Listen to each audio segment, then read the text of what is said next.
Okay, today I want to talk to you about what the Bible calls the sin of gluttony. Now I can say, in all my years of being saved and being raised in church buildings, I don't recall ever hearing a sermon on gluttony. And I don't specifically try to go after sermons that nobody else has ever preached or anything, for effect or something. But there's just a lot of sins that a lot of the brethren just are not willing to talk about because it offends people. Then the tithing goes down, and we wouldn't want that. But obesity right now is a very, very big problem in America. And, you really don't need to see charts or statistics, or I don't have any facts printed out or anything on obesity. You can pretty much see it when you go out in public. A lot of people, a very large number of people are overweight to the point of being unhealthy overweight. If you're 10 or 20 pounds overweight, well, you still should get that taken care of, but not going to be a huge deal. But when you start getting 40, 50 pounds, 100, 200 pounds overweight, you're not doing too good. And especially as a Christian, gluttony is a sin, because what gluttony is, it is not taking care of the flesh, not putting the flesh down, bringing the flesh down. Webster's 1828 dictionary defines gluttony as a noun: excess in eating, extravagant indulgence of the appetite for food, luxury of the table, their sumptuous gluttonies and gorgeous feasts, or voracity of appetite. So gluttony simply just means overeating, is what that thing means. Now, of course, it's not just overeating, it's also under-exercising, which we're going to look at in this study. You see, I'm not going to just come down and if you are overweight and slam you and attack you and put you down and belittle you, I'm not going to do that. I'm actually going to give you solutions, ways that you can lose weight. Now, you might not think this, but I've actually lost weight and had to lose weight. I lost about 40 pounds the first year of my marriage because my wife put me on a brand new type of a diet. And you go, oh, what is it? The Atkins diet or some of these other ones? No. The two of us actually learned what I would call the biblical diet, the true scriptural diet. And what I'm going to tell you is, I'm not going to leave you hanging and leave you in suspense. The true scriptural diet is a whole foods diet. In other words, no low fat. And you go, whoa, wait a second here. You lost weight eating fatty foods? Yeah. You see, when you eat food that God makes, that's as close to being natural as possible, without all the food additives and everything else, which we're going to talk about in this study. If you eat food that God makes as close to being raw as possible, you'll actually be very healthy. And I'm going to talk about that as we continue in this study. I'm not advocating vegetarianism. I wouldn't advocate that. I'm not going to advocate a lot of these other fad diets or pills or whatever else. If you just live by the Bible, you'll be in good shape. And I'm going to show you the scriptures today that talk about the true biblical way to stay fit. But let's start out here. Let's talk about gluttony. All right. Deuteronomy chapter 21, verse 18. We'll start out there. And as I stated, this diet that I've been on has really only been a recent thing. It's not a, something I've had now for 30 years, 40 years or something, and it's really worked good for me. No. It's actually something that's only been about a year. I'm going to tell you a little bit more about my diet and my health, because I had health problems and they've gone away now because I've returned to a scriptural diet. But we're going to talk about this as we continue. Deuteronomy chapter 21, verse 18. If a man have a stubborn and rebellious son, which will not obey the voice of his father or the voice of his mother, and that when they have chastened him and will not hearken unto them, then shall his father and his mother lay hold on him and bring him out unto the elders of his city and unto the gate of his place, And they shall say unto the elders of his city, This our son is stubborn and rebellious. He will not obey our voice. Now look at this. He is a glutton and a drunkard. And all the men of his cities shall stone him with stones that he die. So shalt thou put away evil from among you, and all Israel shall hear and fear. Kind of would be a powerful incentive back there in the Old Testament to obey your parents and you know, not overeat and not get drunk. You know, if you're a youth and you're doing that kind of thing, you get taken to the gates of the city and you get stoned to death. I bet you obesity wasn't a problem back then. I can pretty much guarantee it. But you see something there, that the Bible ties gluttony in with stubbornness and rebellious. The sins of stubbornness and rebellion. Those sins are tied in with gluttony. Now, if you are obese, where you are more than just 5, 10, 15 pounds overweight, you're actually extremely overweight, I can tell you right now, your problem is stubbornness, not willing to eat the right foods, not willing to exercise like you should, and you're rebelling against those same things as well. Okay? Gluttony is a sin. There's no question about that. It's not, well, this happened to me unfortunately. I woke up one morning and I was 100 pounds overweight. No, it's been a process of overeating and under-exercising. Okay? And as a Christian, if you're getting offended by this, you need to check yourself and check your relationship with the Lord, and you need to say, do I want to continue in this life of being overweight? Do I want to continue to live like this, or do I want to lose the weight and keep it off? I'm not talking about a fad diet where you lose all your weight in 2 weeks or something like that, and then you know you go back and you know I'm talking about a lifestyle change. A lifestyle change that will enable you to live a very healthy life and stay healthy and actually enjoy what you're eating. All right? Stay with me here. Okay, next we're going to go, that was the very first reference to gluttony, by the way, in the Bible, or glutton.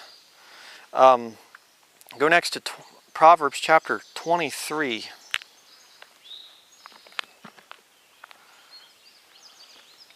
Proverbs 23, verse 19.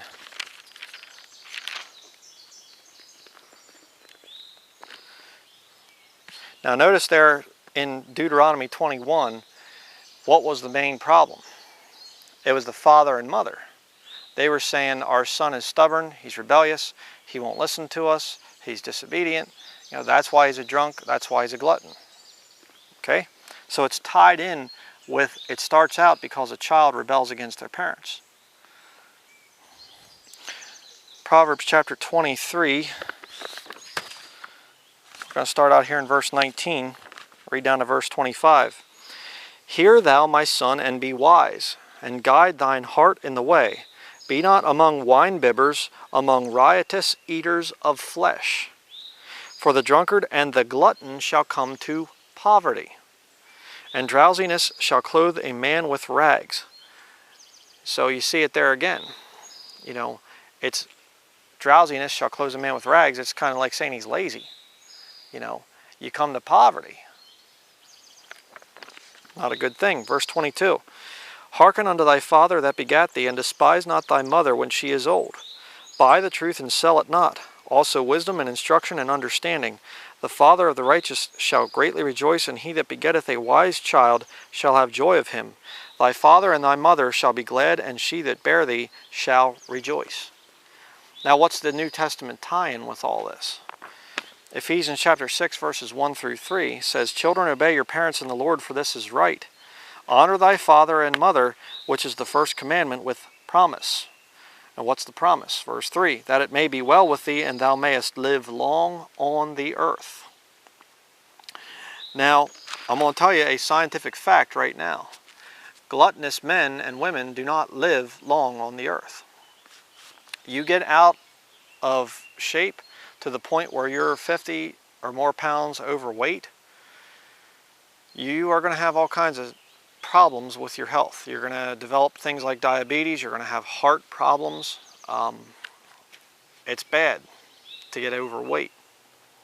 And it also makes you feel very, very, very sluggish. And I just don't feel like getting up and doing anything. You know. And I was, overweight, getting overweight there when we first got married, my wife and I. And, I was kind of getting sluggish. And I didn't have the energy, that I now have. And I can tell you right now, with this diet that I'm on, I'm probably in better shape physically than I was in my 20s. And I'm going to be 38 years old, July the 7th, which as you're watching this is probably today, Sunday, July the 7th. So, I'm not a young little whippersnapper anymore. I'm getting up there in years. But the point is, you can feel very, very good and very energetic and not be on some kind of a ridiculous, absurd, low-calorie diet. Okay, now, if you, are really extremely overweight and you need to come down, bring your weight down pretty quickly, well, then maybe you should do the low-calorie thing somewhat. We'll talk about this in a little bit, but there's a better way to maintain good health. See, I'm working it up so you have to watch the whole sermon so you get to the end. Of course, here on YouTube, you just skip forward if you want to skip all the scripture. Don't do that. But continuing here. Now, was there a man in Scripture?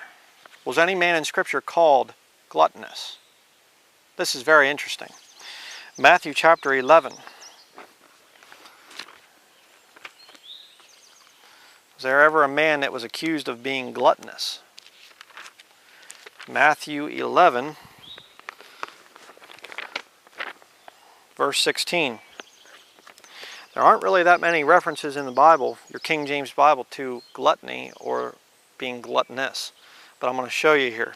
Matthew chapter 11, verse 16 through 20. It says, "But whereunto shall I liken this generation? It is like unto children sitting in the markets and calling unto their fellows, and saying, We have piped unto you, and ye have not danced. We have mourned unto you, and ye have not lamented. For John came neither eating nor drinking, and they say, He hath a devil." Now look at this. "The Son of Man came eating and drinking, and they say, Behold, a man gluttonous, and a winebibber, a friend of publicans and sinners, but wisdom is justified of her children. Then began he to upbraid the cities wherein most of his mighty works were done, because they repented not." There's that repentance word again. But what was going on there? Well, what was happening is you had two men there that were speaking the truth, and that made them very unpopular. And so you have John the Baptist coming, and he is not eating and drinking, and they're saying he has a devil. He's possessed with a devil. Jesus Christ comes and he's eating with publicans and sinners, and he goes to people's houses to eat, and they say, "Oh, look at him. He's a drunk and a glutton." Now, was John the Baptist, did he have a devil in him? No. Did Jesus Christ, was he a drunkard and a glutton? No. What was going on there?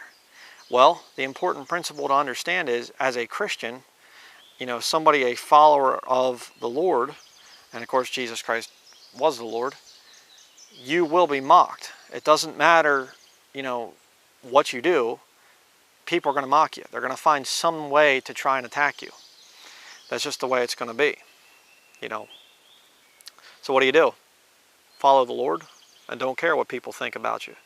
Don't be a man pleaser. That's the issue there. Luke chapter 7. We'll go there next. And we're going to read the same basic thing here. Luke 7, verse 31.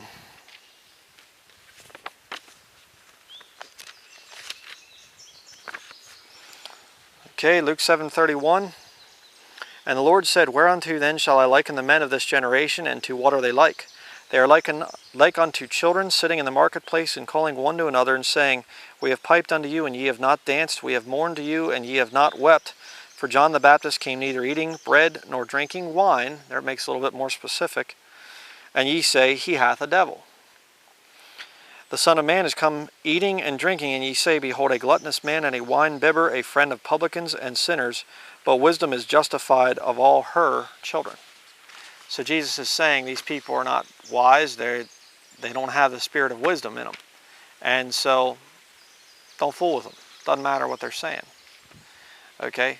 So those are your references to gluttony in the Bible. Now there's a few other little verses of scripture here, but mostly this sermon today is going to be about, yes, about the Bible condemning the sin of gluttony, but then how do you get out of it? Okay? Because, see, it's interesting. There are some people that do not have a real strong problem with lust. I'll say it that way. So it's not like this, I have to indulge in you know, pornography or something like that. They don't have a problem with it. There are some people, I'm one of them, I have absolutely no desire for alcoholic beverages. None. You know, I know some other brethren say, well, I drink some on occasion and blah, blah, blah, whatever. I don't care anything at all about alcohol. Doesn't tempt me. Some of the brethren have a very hard time with temptation on that. But the thing that's interesting about gluttony, the sin of gluttony, we all have a desire for food. There's not one man or woman out there that never gets hungry. The question is, number one, what are you eating? Okay? That's going to be important in this study. You see, there are types of food that you can eat, and it will not satisfy your hunger, and you'll just keep eating more and more and more and more and more, and your body's going, I need nutrients. There aren't nutrients in this food. I'm kind of getting ahead of myself here, but so it's important, what are you eating? But secondly, how much are you eating? See, and are you doing the kind of work that needs to be done to burn those calories, to burn that food off? That's also going to be important. Now, go to Proverbs 23. Proverbs 23.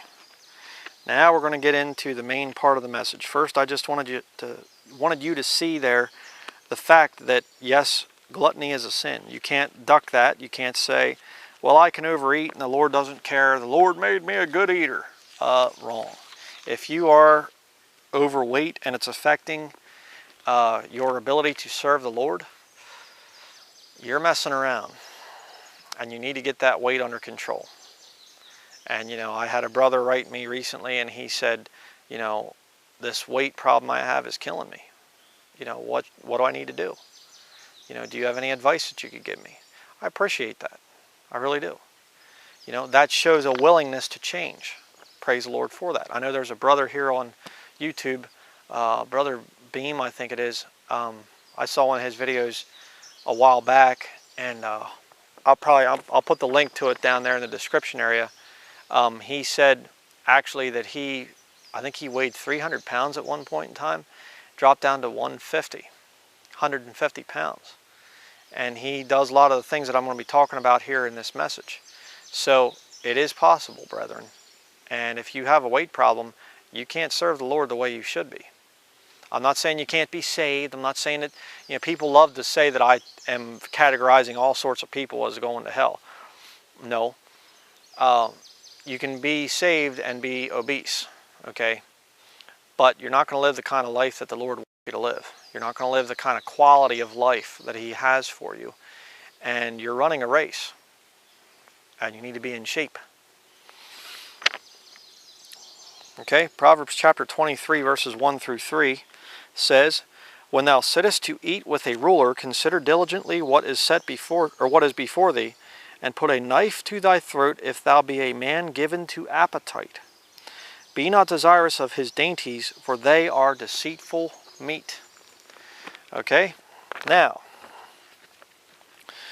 notice three things. Okay, now this is very important for you if you want to lose weight, if you want to be in good shape, biblically speaking, and follow a Bible-based diet. Three things that you need to keep in mind. Number one, you have inspection. Consider diligently what is set before thee. And don't try to duck it by going to the New Testament and saying, whatever's set before me I can eat as long as I thank God for it. All right, that's just ducking the issue. That's talking about offending people, okay? That's not talking about your normal diet.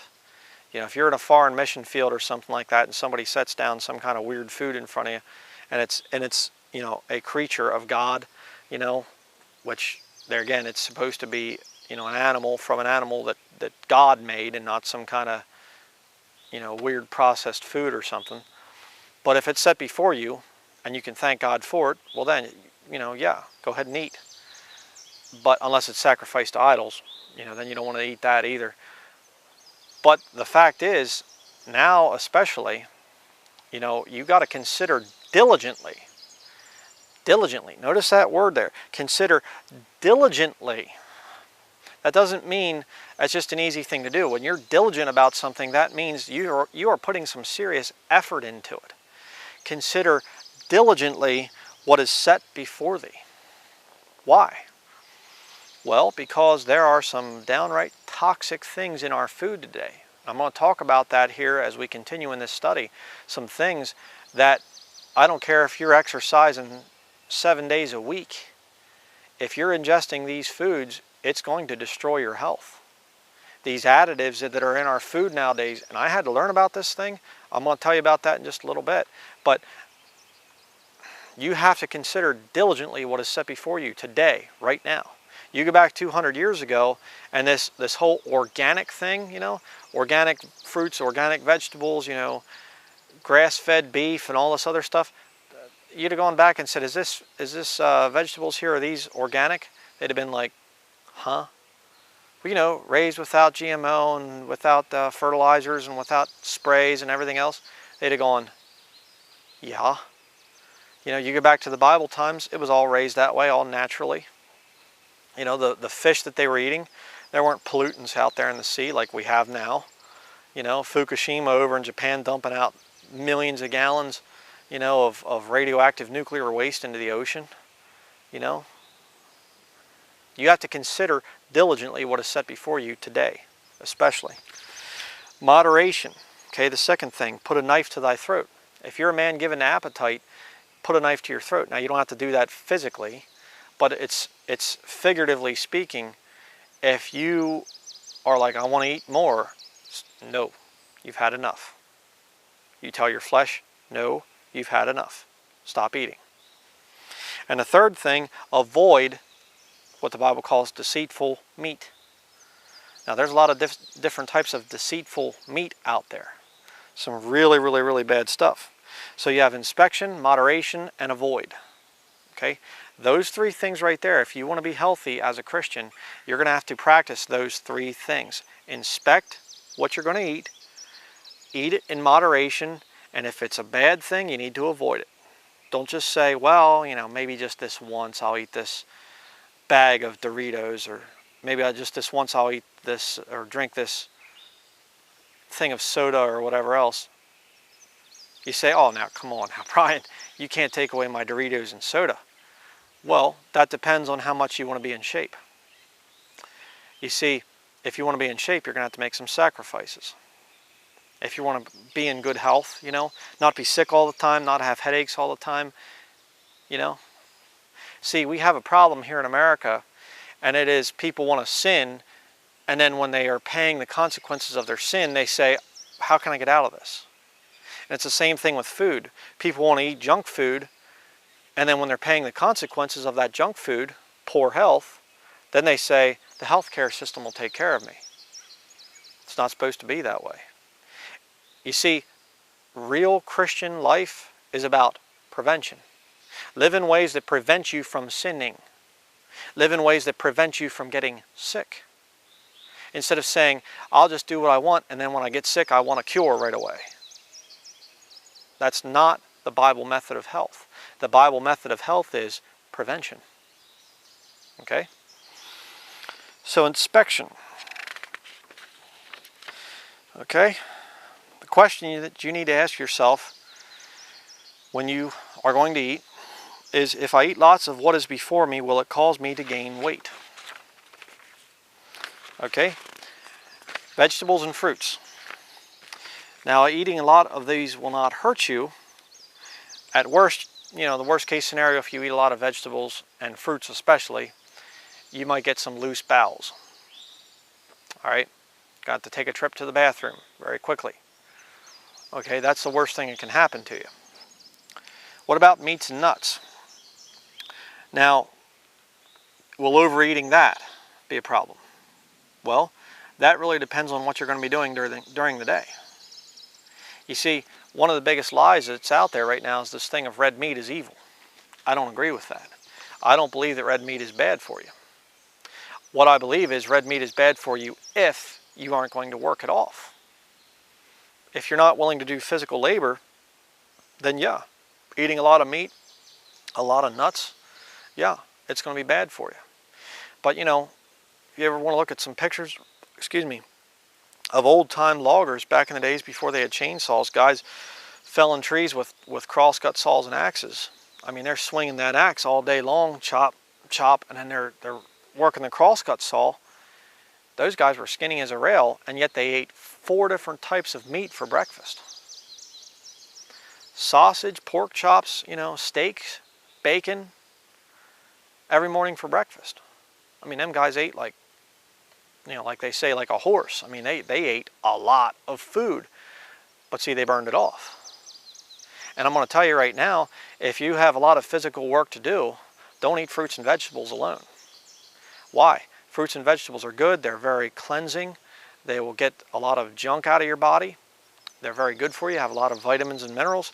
But fruits and vegetables are not going to sustain your energy if you have physical labor to do. You're going to wear out in about an hour. That energy is just going to be gone, and you're just going to be dragging along. You know, you don't want to do that. Okay?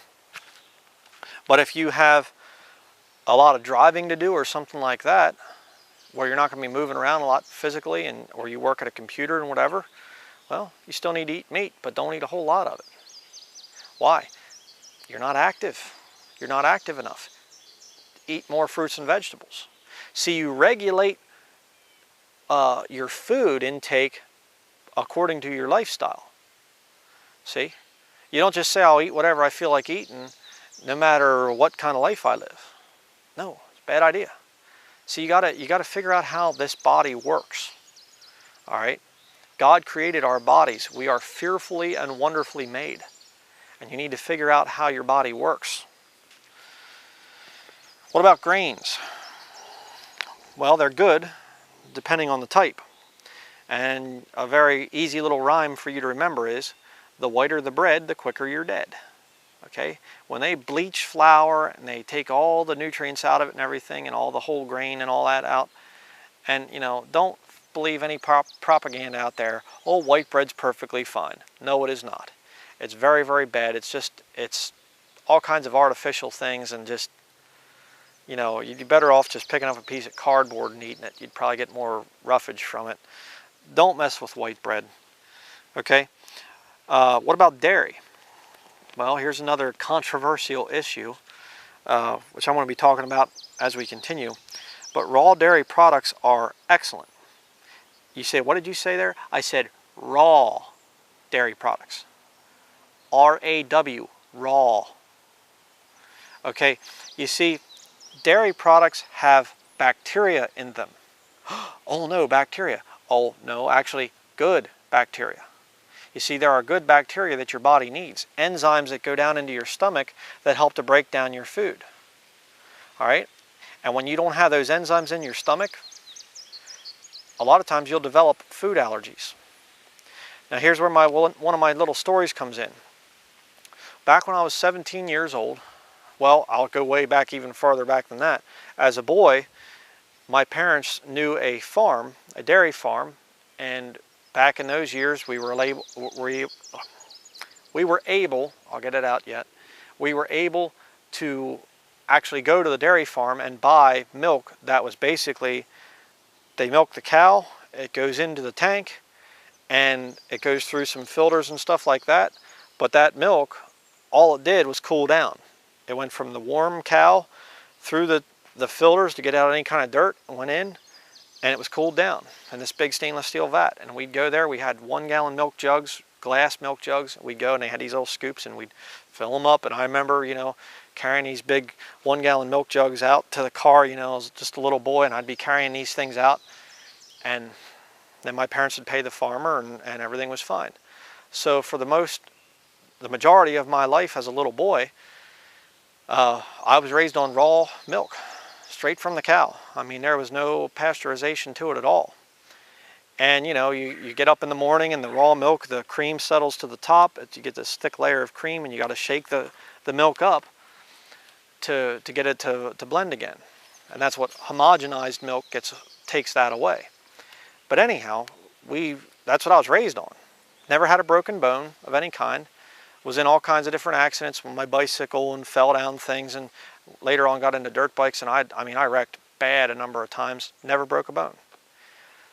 And none of my brothers and sisters did either. So, and we, you know, we lived in the country. We lived a very rough, you know, had a rough childhood as far as, you know, we weren't little dainty, little sitting on satin pillows or anything. But anyhow, this farm burned down eventually, and so we weren't able to get our raw milk anymore.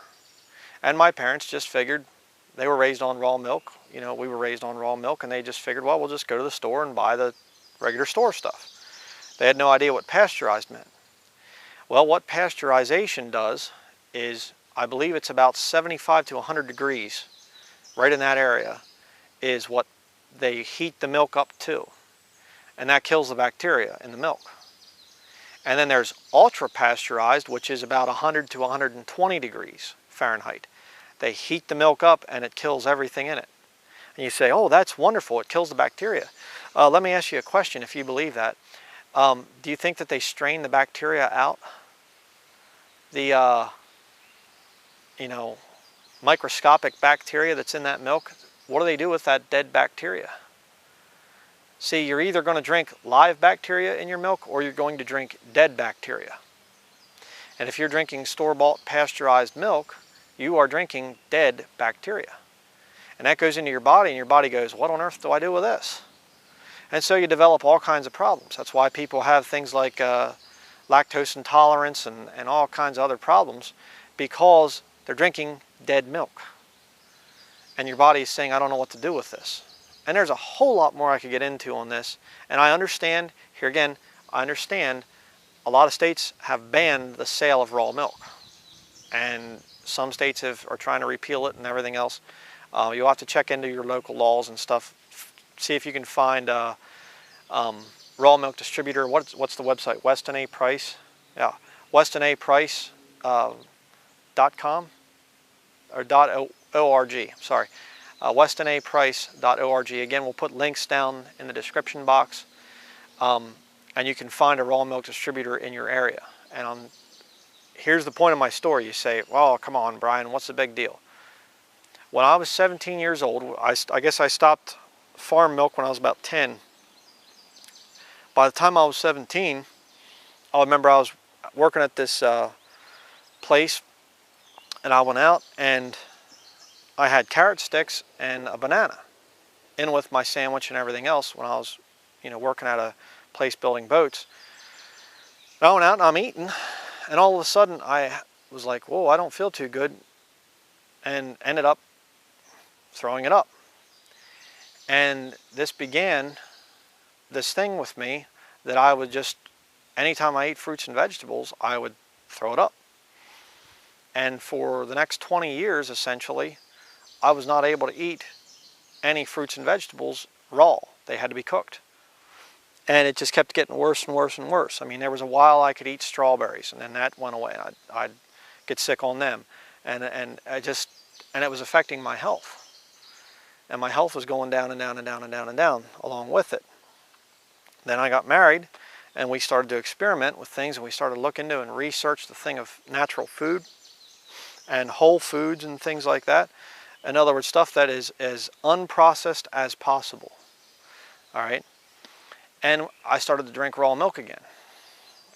Found some where the one place we were living, then we moved to someplace else, and we were driving an hour and a half, 2-hour drive one way to get raw milk at one point in time.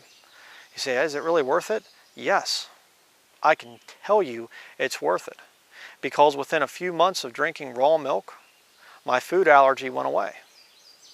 And right now, I can eat any fruit, I can eat any vegetable without any side effects. None. Why?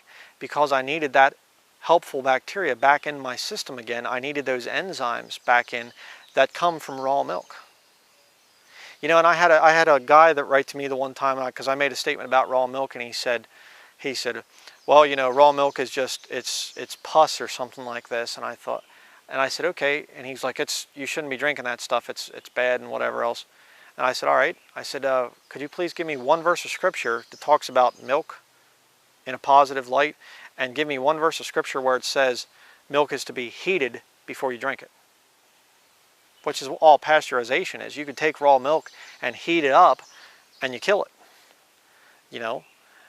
And the guy, of course, wrote back and he said, well, I never thought of it that way. Well, yeah, you know, we're supposed to have raw milk as part of our diet. Unfortunately, many people do not have raw milk as part of their diet, and they have all kinds of sickness issues as a result.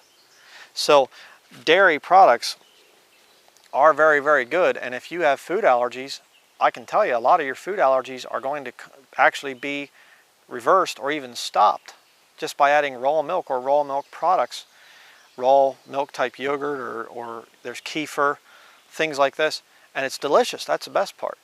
Again, it's not this thing of I gotta live on, you know, some kind of grass or something like it. No, it's very, very good. Now, is raw milk fattening? Yeah, sure. You see, because there's a tissue in your body that is made up almost entirely of fat.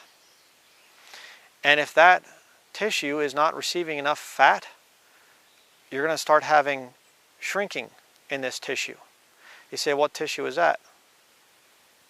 The brain. And a lot of people are actually experiencing memory loss and all kinds of problems because their brain is not getting enough fat. You see, low-fat diets are not actually the Bible way. I didn't say lean. See, there are lean meats out there that are good. But what I'm saying is when you have things that they're chemically taking fat out of milk or meat or other things like that, you don't want that. You don't want to mess with it. Because, see, they're taking the fat out and they're putting other things in, which we're going to talk about here as we continue. Okay. What about processed foods? We looked at vegetables and fruits. We looked at meats and nuts. Grains are good. Dairy is good. But what about processed foods? Okay, things that you get. And when I say processed foods, I'm talking about the stuff that's already pre-cooked. That all you got to do is go home, put it in the microwave, or put it in your toaster oven or whatever else, and it's ready in 5 minutes.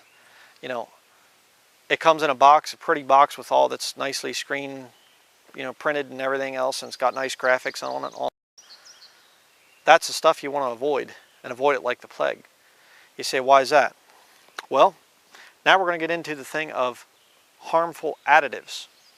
And again, a lot of you, this stuff might seem overwhelming at first. It seemed overwhelming to us when we first, you know, got married, and we moved into this diet. And it will get frustrating at times because you're going to go through the grocery store and you're going to see these chemicals in almost everything, to the point of it's absurd. But if you want to live the kind of a life and you want to have the kind of health that the Lord has for you, and you don't want to live in pain, and you don't want to have diabetes, and you don't want to have all this other stuff, I'm telling you what, this is what you have to do. This is the stuff that you have to look out for. First of all, you have high fructose corn syrup. Okay, high fructose corn syrup is refined. It's a chemical, essentially, and what the thing does is it spikes your insulin levels. And so you keep doing this to yourself, obviously you're going to have a hard time losing weight if you're getting all these huge amounts of sugar coming into you, but also it can lead to diabetes. And they've even, you know, found mercury in high fructose corn syrup. I mean, it is toxic. It is very, very bad. And I'm going to tell you right now, brethren, it is frustrating. When you go someplace, you go to a store, high fructose corn syrup is in everything. I mean, you'll see it in pretzels. You'll see it in mayonnaise. You'll see it, soda is almost totally high fructose corn syrup. And by the way, when you look at the ingredients on the back, the higher up high fructose corn syrup is in the ingredients list, the more of it there is in that product. Okay, so a lot of times you'll pick up soda and it'll say high fructose corn syrup as the first ingredient. You're drinking almost pure sugar. And your body, it's just like, you know, your body's going, okay, I want to sleep, and somebody comes up to you and takes cymbals and goes clang beside your head. You're not going to be doing too much sleeping. And that's the way your body's going, okay, I want to function normally here, and oh, what am I going to do with all this sugar? Just, it shocks your body. And a lot of times what your body is doing is your body's taking these chemicals and just going, I don't know what to do with this. I'll just stick it over here into fat. Very bad. But unfortunately, high fructose corn syrup also has other names. They're very, very deceptive. Corn syrup, modified cornstarch, modified food starch. And they were even trying to come to the FDA and say that they wanted to call it corn sugar. But the FDA said no to that, at least for now. You know, maybe if there's enough money that changes hands, the FDA will change their mind. I don't know. But the point is, avoid things with high fructose corn syrup. Okay? And you can do it. All right? We ingest almost no high fructose corn syrup anymore. You say, but all my favorite brands of Doritos, you know, have it in. Well, then don't eat Doritos. All my favorite brands of soda have it in. Then don't drink soda. If you can't find something that does not have high fructose corn syrup in it, don't mess with it. You want to lose weight, don't you? You want to live the kind of a life that God would want you to live, don't you? That's the issue here, brethren. How bad do you want good health? See, consider diligently what's set before thee. It's going to take diligence on your part. Weight loss and good health are not easy things.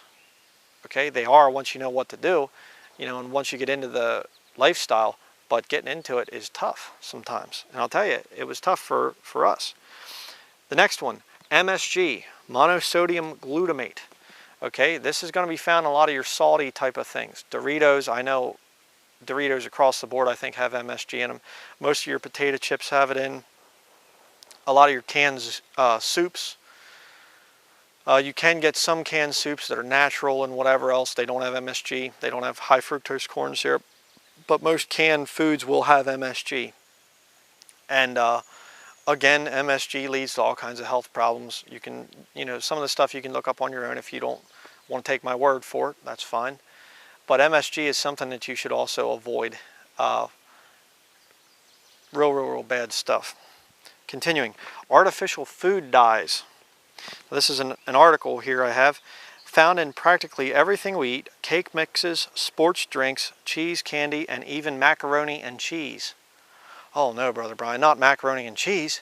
You can't take away my macaroni and cheese. Well, if you want to be healthy, yes I can.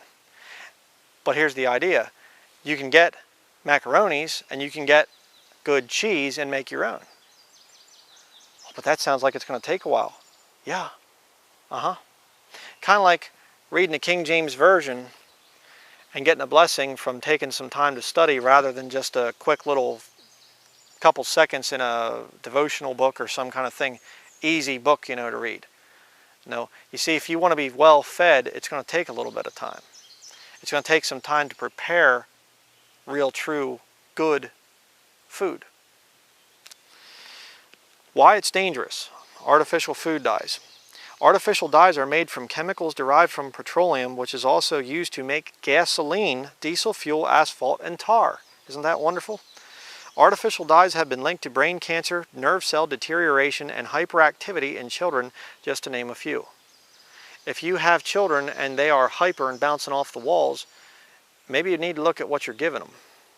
If you're giving them with things like red, you know, dyes and stuff, red, what is it, red 40 and you know, and I mean there's a lot of them. I don't know how those memorized, but you look at the ingredients, if there's all these collars followed by a number, that thing's got artificial food dyes in it.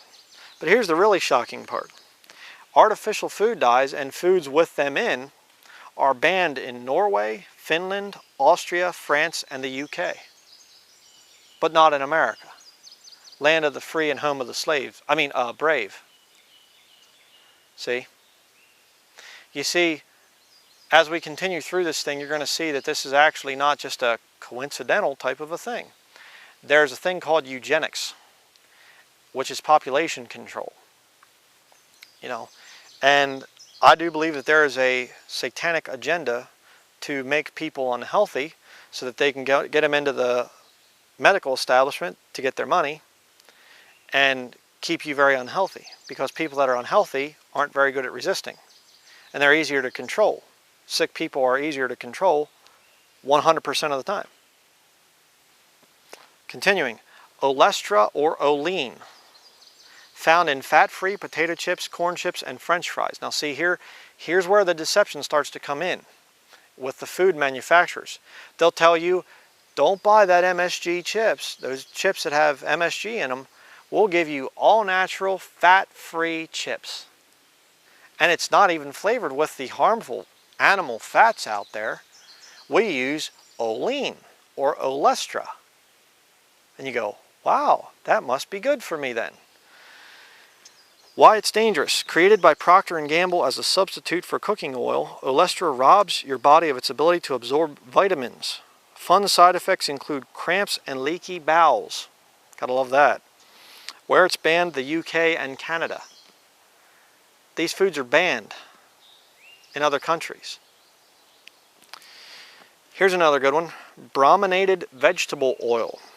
Found in sports drinks and citrus flavored sodas. Most popular one there would be Mountain Dew. Mountain Dew is deadly toxic. I'm talking bad. Real bad for you. Why it's dangerous. Bromine is a chemical used to stop carpets from catching on fire. So you can see why drinking it may not be the best idea. Brominated vegetable oil is linked to major organ system damage, birth defects, growth problems, schizophrenia, and hearing loss. And it's banned in over 100 countries, but not in America. Here in America, you know, you can eat and drink poison and look trendy while doing it, you know. Do the do, man. Hey, dude, you know, I just love my Mountain Dew.